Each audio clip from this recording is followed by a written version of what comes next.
नमस्कार दोस्तों, आपका मेरे YouTube channel Hindi moral and Buddha story में स्वागत है। हम रोजाना आपके लिए नई नई कहानियाँ लेकर आते हैं। आपको कहानियाँ पसंद आए तो हमारे चैनल को सब्सक्राइब करें, बेल आइकन प्रेस करें, जिससे आपके पास नोटिफिकेशन पहुंच सके हमारी कहानी का। और वीडियो को लाइक करना, शेयर करना ना भूले। हमारी किसी भी कहानी का उद्देश्य आपको ठेस पहुँचाना नहीं है।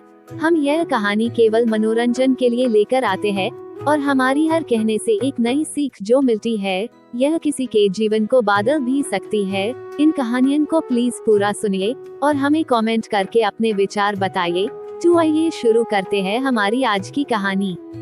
माँ की याद। गांव के उस छोटे से घर में जहाँ टीन की छत और मिट्टी की दीवारें थीं, वहीं से रवि की कहानी शुरू होती है। उसका बचपन किसी राजकुमार की तरह नहीं था, पर एक अनमोल खजाने से कम भी नहीं। रवि की माँ गीता देवी गांव में सबकी चहेती थी। सुबह सुबह तुलसी के आगे दिया जलाना, फिर सबको चाय बनाकर देना और उसके बाद खेतों की तरफ निकल जाना, यही उनका रोज का क्रम था। पर इस भागदौड़ के बीच भी रवि के लिए उनका स्नेह कभी नहीं घटा। रवि सुबह उठते ही माँ को खोजता और माँ उसके लिए चूल्हे पर रोटी सेंक रही होती। रोटी में घी लगाकर गुड़ के साथ परोस देती और कहती, बेटा पढ़ लिख कर बड़ा आदमी बनना। मैं चाहती हूँ कि तू सफेद कमीज पहनकर कुर्सी पर बैठे। रवि हंसता, लेकिन उसे तब क्या पता था कि माँ के सपनों की कीमत क्या है। गांव के स्कूल में पढ़ाई कोई आसान काम नहीं था। बैठने के लिए बेंच नहीं, जमीन पर बोरी होती थी। लेकिन रवि को पढ़ने का शौक था।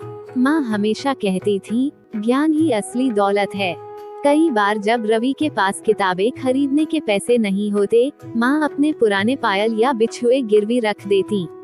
एक बार गांव में बाढ़ आ गई। घर में पानी भर गया था। माँ ने रवि की किताबों को छत पर रख दिया और खुद भीगती रही, पर किताबों को पानी नहीं लगने दिया। रवि की आंखों में आंसू थे, लेकिन माँ सिर्फ मुस्कुरा रही थी। तेरी पढ़ाई बच गई बेटा, अब बस तू आगे बढ़। माँ हर शाम तुलसी को पानी देती और रवि को पास बिठाकर कहानियाँ सुनाती, कभी राम की, कभी हनुमान की, तो कभी महाभारत की बहादुरी की। इन कहानियों में छिपा होता था जीवन का पाठ, जो रवि को बिना एहसास कराए बहुत कुछ सिखा जाता। जब रवि को बुखार आता, माँ पूरी रात सिर पर ठंडी पट्टियाँ रखती। जब भूख न लगती तो अपनी पसंदीदा खिचड़ी बनाकर जबरदस्ती खिलाती। माँ कहती, तू खाए बिना कैसे रह सकता है, तू मेरा सूरज है बेटा। रवि ने 10वीं कक्षा में टॉप किया। पूरे गांव में मिठाई बंटी। माँ की आंखों में गर्व था और होठों पर एक ही बात, अब रवि शहर जाएगा पढ़ने। उसी रात रवि माँ के पास बैठा और बोला, माँ मैं वादा करता हूँ, एक दिन बड़ा आदमी बनूंगा और तुझे हर खुशी दूंगा। माँ ने उसके सिर पर हाथ फेरा और कहा, मुझे तेरा साथ चाहिए बेटा, और कुछ नहीं। रवि पहली बार गांव से निकलकर शहर आया था पटना। चारों तरफ ऊंची इमारतें, भीड़ भाड़, तेज गाड़ियां और अनजान चेहरे। हॉस्टल में कमरा तो मिल गया, लेकिन माँ की गोद जैसी शांति कहीं नहीं थी। रात को जब लाइट चली गई और चारों तरफ अंधेरा था, तो रवि को माँ के चूल्हे की रोशनी याद आई। उसे याद आया, गांव में जब बिजली नहीं होती थी, माँ दिए की लौ में किताब पकड़कर पढ़ने में मदद करती थी।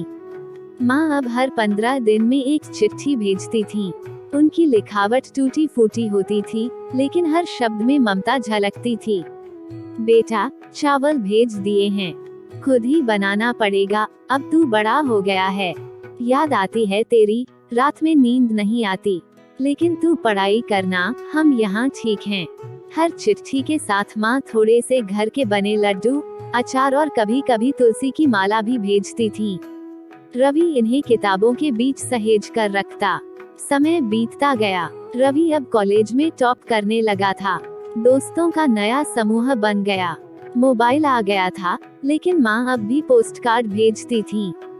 रवि कभी कभी फोन कर लेता, पर हर बार यही कहता, माँ बहुत व्यस्त हूँ। माँ कहती, ठीक है बेटा, बस ख्याल रखना। और फोन रखने के बाद घंटों तक उनकी आंखें दरवाजे की तरफ लगी रहती। गांव में अब सिर्फ माँ अकेली थी।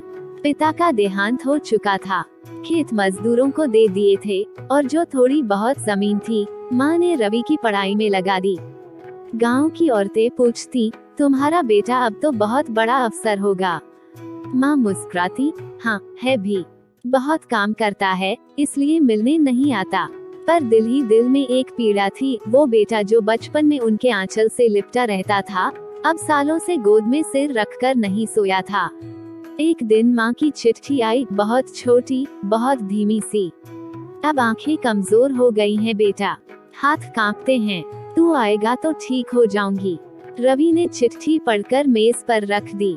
सोचा छुट्टी मिलेगी तो चला जाऊंगा, लेकिन छुट्टी कभी नहीं मिली, या शायद रवि ने माँ को प्राथमिकता देना छोड़ दिया था। एक फोन कॉल। एक शाम जब रवि ऑफिस में मीटिंग खत्म करके बाहर निकला, उसका फोन बजा। स्क्रीन पर गांव के एक पुराने पड़ोसी रामदीन काका का नाम चमक रहा था। रवि को थोड़ा आश्चर्य हुआ, लेकिन उसने कॉल उठाया। उधर से भारी आवाज आई, बेटा रवि, बहुत देर कर दी, माँ अब नहीं रही। एक पल के लिए सब कुछ थम गया। मीटिंग, ऑफिस, दोस्त, गाड़ियों का शोर, सब मौन हो गया।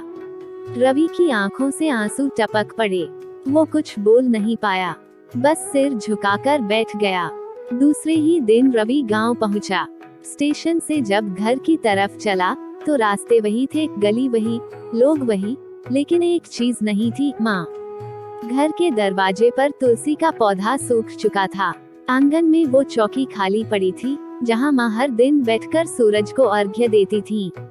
दीवारों पर अब धूल थी और आंगन में सन्नाटा।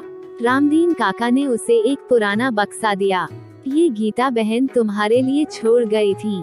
रवि ने कांपते हाथों से बक्सा खोला। उसमें थी उसकी बचपन की तस्वीरें, स्कूल की पहली रैंक की ट्रॉफी और हर एक चिट्ठी जो रवि ने कभी माँ को भेजी थी, सब संभाल कर रखी थी माँ ने। एक कोने में एक अधूरी चिट्ठी पड़ी थी, माँ की आखिरी चिट्ठी। बेटा रवि, अब आंखें भी साथ नहीं देती। लगता है भगवान अब मुझे बुला लेंगे, पर दिल कहता है तू एक बार जरूर आएगा। तेरी गोदी में सिर रखकर आखिरी बार सोने का मन है। रवि का दिल चीर गया। वो जमीन पर बैठ गया और फूट फूट कर रो पड़ा। उसे अब समझ आया कि माँ ने क्या खोया और उसने क्या खो दिया। माँ के अंतिम संस्कार के बाद रवि ने गांव में ही कुछ दिन बिताए। हर जगह माँ की यादें थीं। वो रसोई जहाँ माँ खाना बनाती थी, वो कोना जहाँ वो बैठकर बुनाई करती थी, और वो नीम का पेड़ जिसके नीचे माँ कहानियाँ सुनाती थी। रवि अब खुद से नजरें नहीं मिला पा रहा था। उसने खुद से वादा किया, अब से किसी माँ को अकेला नहीं छोड़ेगा। वो गांव में एक पुस्तकालय खुलवाएगा जहाँ गांव की बेटियां भी पढ़ सकें। माँ के नाम पर गांव में बिताए वो कुछ दिन रवि के जीवन का मोड़ बन गए।